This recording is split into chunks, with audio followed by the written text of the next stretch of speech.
Hey guys, what's up? Hitmarthrower here, and welcome back to Let's Play Super Smash Bros. Brawl. Yeah, I know. It's such a big surprise. We're still playing this, man. Can't get enough. But anyway, today we're moving on with more boss battles on Intense. Finished it up with Wolf last time, and we're moving on to Lucario, the Aura Pokémon. Part fighting and part steel, even though a lot of people are very surprised that he's steel. Like, he's not psychic type? No, fighting and steel. Evolved from fighting Riolu, the Emanation Pokemon. Personally, my favorite Pokemon of all time, and to be honest, if it wasn't for Pikachu, he would probably be the mascot for Pokemon, despite the fact he's Gen 4.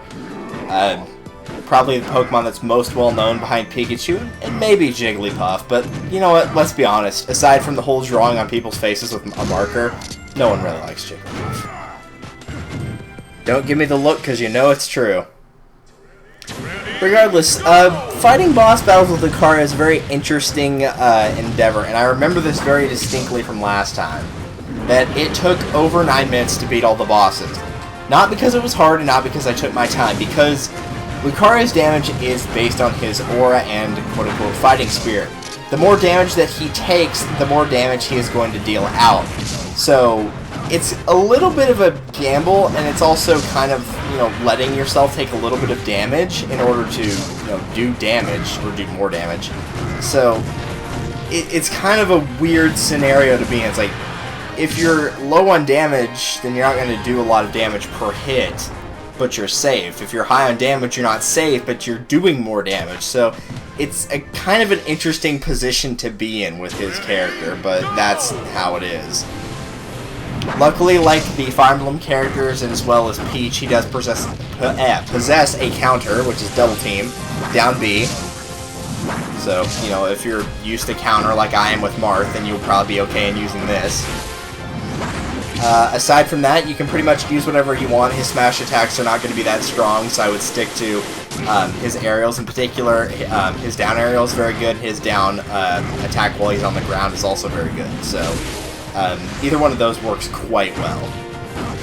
Like I said, though, in addition, since a lot of his strength does come from taking a little bit of damage, most of the bosses will take a while, so it is a little bit of a patience game, and it's also a little bit of a more strategical when to use your heart containers, because now there's actually a reason to, go into a fight with a decent amount of damage as opposed to before where there really wasn't any reason to. So, it's kind of an interesting debate on what you want to do here. In fact, I am going to go ahead and look it up right now on the damage percent.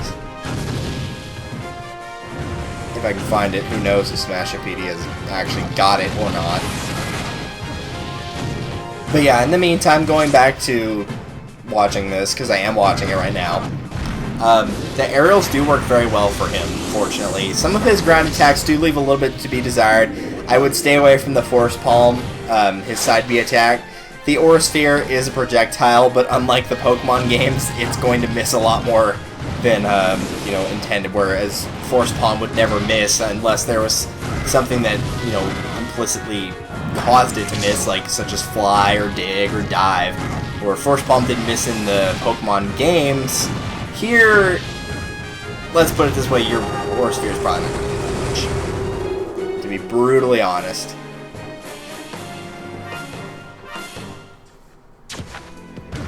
Well, they actually don't have on Smashopedia. They need to update their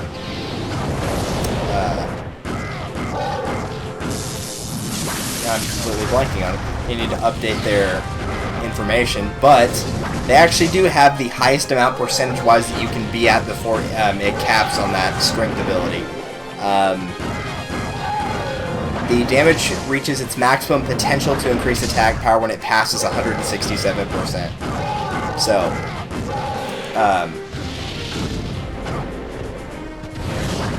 oh, interesting. I actually didn't know that. His attacks are also weaker whenever he is ahead in amount of stocks if you're playing a stock match. That I did not know. Oh well. Either way, if you care, he's relatively high up on the tier list of all the characters. He is at number 11 currently, so, a fairly decent amount. It's definitely higher than some of the other characters we've been using recently that were in, like, the 20s, or in the very bottom with Ganondorf, and then you have the Ice Climbers that were number 2. So just kind of have a middle-of-the-road one here, but I like actually using him. He's one of those characters that I wish I actually took a little bit more time to practice more, but I don't, sadly. I play Melee more than Brawl, and he's not in Melee, but he is a character that I probably should invest a little bit more into because I do like using him, so I would like to actually practice getting a little bit better. No, I was not intentionally taking damage here, by the way. I was legitimately screwing up by being really stupid, but this is, in all honesty, this is one of the boss battles that's on the ground that I would not recommend using Double Team for, because as you can see, Double Team moves you around. It's not like Counter where you're going to stay where you are. So stages like this, where they're grounded bosses, but the stage is not 100% grounded, you know, it's a stage that's kind of floating, that can kind of cause problems. You can get stuck on the side and then just drift, you know, casually drift under the stage, and there's no way to get around it. So, with bosses like Gallium, for example, it's not that big a deal. Even with bosses like Duon, it's not too bad, but the one with PD Piranha is kind of a problem. And then right here, I was debating on whether I wanted to go ahead and fight Meta Ridley, and then I realized, oh right, it's Meta Ridley, you should have no problems beating him. For those of you that haven't been watching the previous boss battles, the trick to beating Meta Ridley very easily is that every time he does any attack where he goes off screen, which is, you know, all of his attack, he'll roar and go back, or anytime where he goes off screen, whenever he's coming back on for an attack, if you jump once and air dodge, it will dodge all of his attacks, or you'll have enough time to react to the attack that he's going to do. So it's a foolproof strategy to avoiding anything that he can do. See, even when he wasn't doing an attack that was immediate like that, I had enough time to land and then, you know, react accordingly. So it's a very good strategy to beating Meta Ridley if you're having trouble in beating him.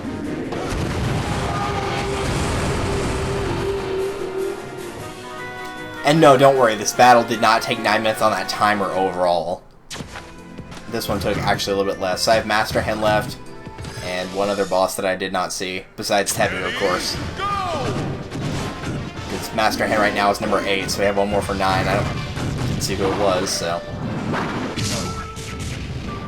It is nice to be able to avoid the Driller slightly with, I keep trying to call it Counter with Double Team. It basically is a counter, but I know it's not the official name for it. Also, earlier there was a little thing that I did, and it was against Gallium, speaking of him, where I just charged up an Aura Sphere while jumping into him, so he took damage from the Aura Sphere itself. Similar to kind of how you could do the same thing with Mewtwo, and it was one of the strategies for surviving for 15 minutes. You know, it was just one of those strategies. Oh, Duon. Weird.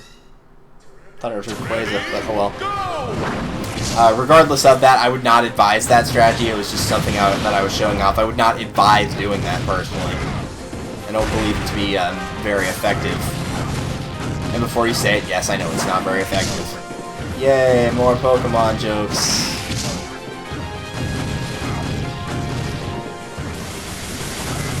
Yeah, I was going to try to double team right there and it didn't work. And then I slipped. And then he died.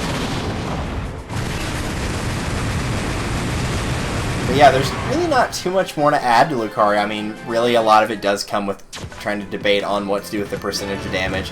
And for this one, I actually did go into the fight, even though I had another heart container. I did go into the fight with a little bit of damage just to try to add a little bit more. Not too much, but, you know. Like, if I had more than 50%, I probably would have used the heart container, to be perfectly honest. But 30 wasn't terribly high, and so I stuck with it.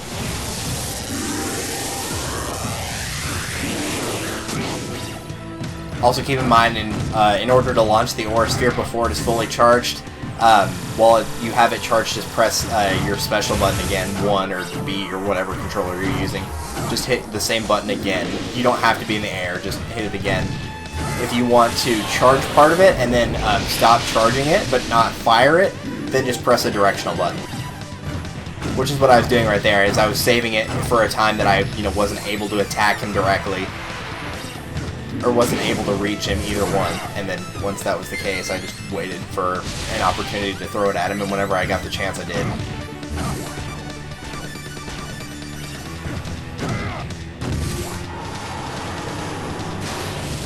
That being said, Lucario is kind of like Wolf, and I talked about it in Wolf's boss battle.